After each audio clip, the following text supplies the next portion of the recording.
PM Modi के अविश्वास प्रस्ताव पर सच हुई भविष्यवाणी। 2019 में कहा था 2023 में विपक्ष अविश्वास प्रस्ताव लाए।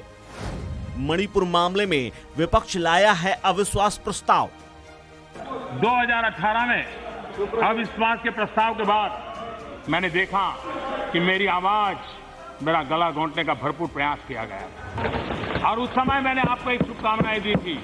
वो शुभकामनाएं मैं आज फिर देना चाहता हूं कि आप इतनी तैयारी करो कि 2023 में फिर से आपको अविश्वास प्रस्ताव लाने का मौका मिले।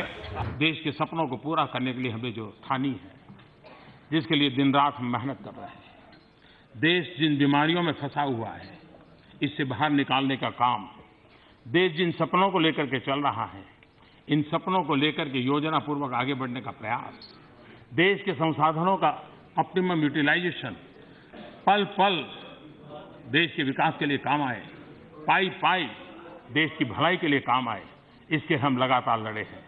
हम करते रहे हैं, हम करते रहेंगे और मैं देशवासियों को विश्वास दिलाता हूं।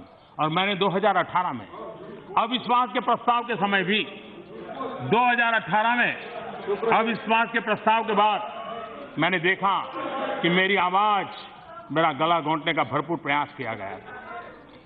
1.5-2 घंटे तक नारेबाजी के बीच में भी ये ईश्वर की कृपा थी कि मैंने अपनी बात देश और दुनिया के सामने रखी और उस समय मैंने आपको एक शुभकामनाएं दी थी। वो शुभकामनाएं मैं आज फिर देना चाहता हूं कि आप इतनी तैयारी करो कि 2023 में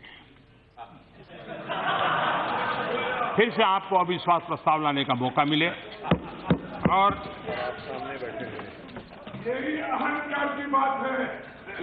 ये समर्पण भाव है, अहंकार का परिणाम है 400 से 40 हो गए, अहंकार का परिणाम है 400 से 40 हो गए और सेवा भाव का परिणाम है कि 2 से यहां आकर के बैठ गए, 2 से निकल करके आके बैठ गए। आप कहां से कहां पहुंच गए। अरे मिलावटी दुनिया में जीना पड़ रहा है, आप कोई लंबी बात करोगे तो शोभा नहीं देगी।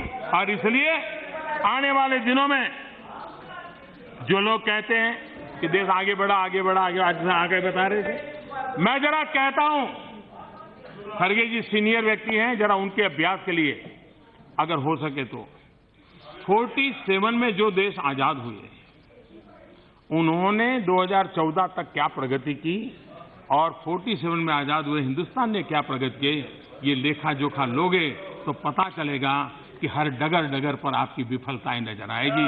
जबकि दुनिया के देशों ने इसी कालखंड में विश्व की सबसे बड़ी शक्तिशाली विविधताओं को पार किया है। हमारे पास संभावनाएं थी, आपकी गति में दम नहीं था, आपकी नीति नहीं थी, आपके पास विजन नहीं था और इसी के कारण 5-15 संस्थाओं का नाम देकर के आप गीत गाते रहते हो। अगर उसी गति को चलते देश को समस्याओं से आपने मुक्त किया होता, अरे किसान को पानी पहुंचा दिया होता, आपने लोगों को घर बिजली पहुंचा दी होती। हाँ, हम 55 महीने में कर दिए हैं और आने वाले में देश हमको यही काम देने वाली है, हम करके रहने वाले हैं। और इसलिए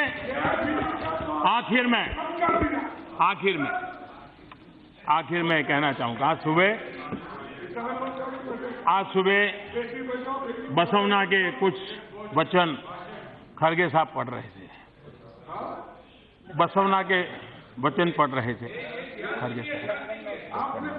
लेकिन खड़गे साहब, आप तो कर्नाटक के हैं, इतने साल के बाद क्यों पढ़ा? ये अगर 25-30 साल पहले पढ़ा होता तो जो बुरे रास्ते पर आप लोग चले गए नहीं जाते, गलत काम पर चले गए नहीं जाते।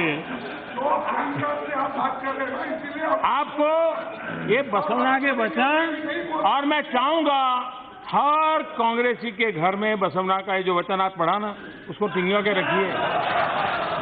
और अभी जहां सरकारें आपको मौका मिला है वहां तो बड़े अक्षरों में लगा के रखिए, ताकि ये बीमारियां जो आपके यहाँ फली फूली हैं थोड़े लोग डरने लगे। और इसलिए भी वहां फोटो मोदी की मत रखना, वरना बेचारे डर जाएंगे तो मुसीबत आएगी। और इसलिए माननीय अध्यक्ष महोदय, जी हाँ, आप चिंता मत कीजिए, देश को लूटने वालों को मोदी डरा के रहेगा, डरा के रहेगा। देश ने मुझे इसी काम के लिए बिठाया है, देश ने मुझे इसी काम के लिए बिठाया है।